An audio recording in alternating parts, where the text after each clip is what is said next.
আজ আমরা এই মিউজিয়ামটা ভিজিট করব। এই মিউজিয়ামটা কোথায় এবং কোন জায়গায় অবস্থিত তা জানার জন্য আমার সঙ্গে থাকুন।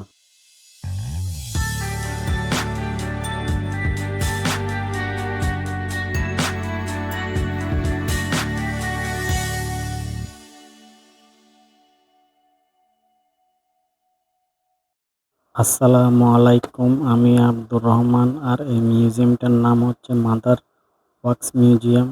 এই মিউজিয়ামটা কোথায় অবস্থিত তা জানতে হলে আমার ভিডিওটা পুরোটা দেখুন। আমরা আজকে মিউজিয়ামটি ভিজিট করব। সর্বপ্রথমে দেখতে পাচ্ছেন সালমান খানের মমি, এরপরে হচ্ছে শাহরুখ খানের মমি, এদিকে আছে অমিতাভ বচ্চনের মমি, এরপরে আছে মিঠুন চক্রবর্তীর মমি। এরকম সব বিখ্যাত বিখ্যাত চলচ্চিত্র অভিনেতা, ক্রীড়া অভিনেতা, সঙ্গীত শিল্পীদের নিয়ে এই মিউজিয়ামটা। আমরা এই মিউজিয়ামটা পুরা ঘুরে দেখবো এখন। আর আমার সঙ্গে থাকুন। বলিউডের বিখ্যাত বিখ্যাত কণ্ঠশিল্পী, সঙ্গীত শিল্পী এবং অভিনেতা অভিনেত্রীদের মমি এখানে সংরক্ষণ করে রাখা হয়েছে। আপনারা দেখতেছেন, আমরা দেখতেছি অমিতাভ বচ্চন, শাহরুখ খান, সালমান খান, তাদের সে বিখ্যাত ছবির পোস্টের মধ্যে তাদেরকে সংরক্ষণ করে রাখা হয়েছে। শুধু বলিউডের অভিনেতাদের নয়, হলিউডের অভিনেতা অভিনেত্রীদেরও এখানে মমি আছে। Michael Jackson, Angelina Jolie, James বন্ডের মতো বিখ্যাত সেই অভিনেতাদের তাদের বিভিন্ন ক্যারেক্টারের মধ্যে তাদেরকে সংরক্ষণ করে রাখা হয়েছে। দেখতেছেন ভিউয়ার্স।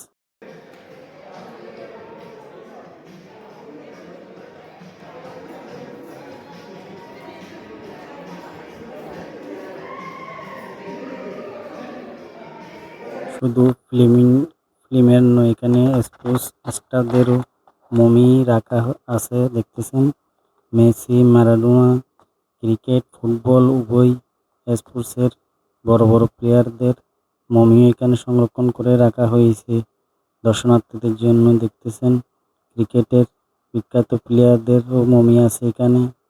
আর আমরা দেখতেছি আরও হিন্দু ধর্মর মহিষী ব্যক্তিদেরও এখানে মমি রাখা আছে। দেখতেছেন এরা হিন্দু ধর্মের মহিষী ব্যক্তিগণদেরও মমি করে রাখা হয়েছে। বিশ্বকবি রবীন্দ্রনাথ ঠাকুর এবং বিদ্রোহী কবি কাজী নজরুল ইসলামেরও মমি এখানে সংরক্ষিত আছে।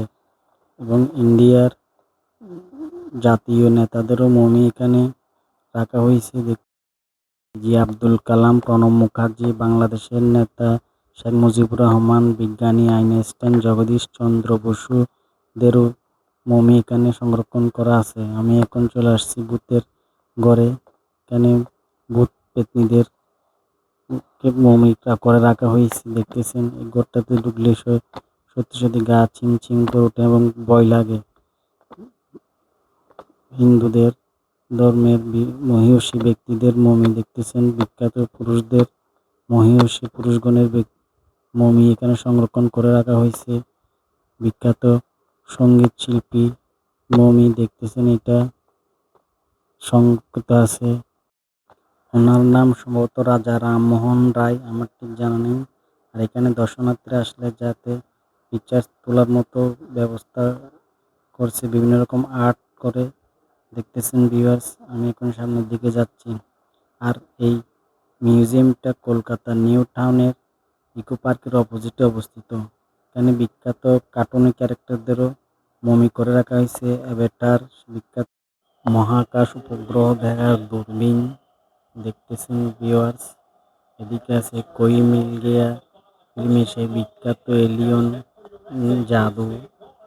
দেখতেছেন অ্যাভাটারের বিভিন্ন অঙ্গভঙ্গিতে রাখা হয়েছে হলিউডের কার্টুন ফিল্মের এবং কার্টুন মোটো পার্থক্য এখানে সংরক্ষণ করে রাখছে জাদুঘরে। আরও অনেক জনপ্রিয় কার্টুনের মমি এখানে সংরক্ষিত আছে। আমি এখন চলে আসছি রেজার লাইট শোরুমে। এখানে বিভিন্ন রকমের রেজার লাইট শো মাধ্যমে মানুষদেরকে আনন্দ দেওয়া। দেখতেছেন আমার পিছনে বিভিন্ন রকম রেজার লাইট শোর অ্যানিমেশন এবং তার মধ্যে দর্শনার্থীরা দাঁড়িয়ে ছবি নিচ্ছে। দেখতেছেন ভিউয়ার্স, আমি আপনাদেরকে ঘুরে ঘুরে দেখাচ্ছি।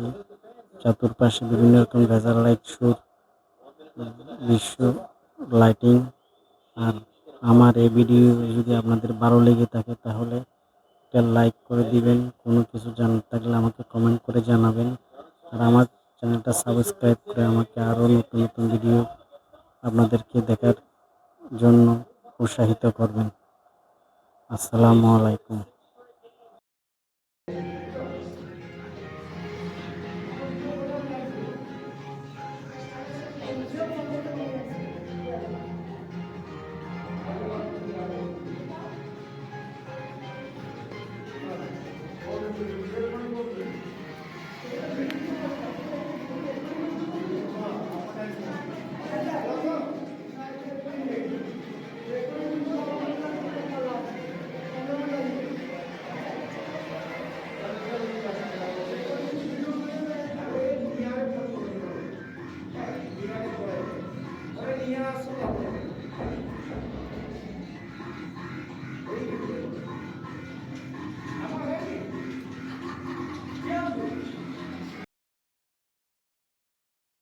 লাইক, সাবস্ক্রাইব এবং বেল আইকনটা বাজিয়ে দিন।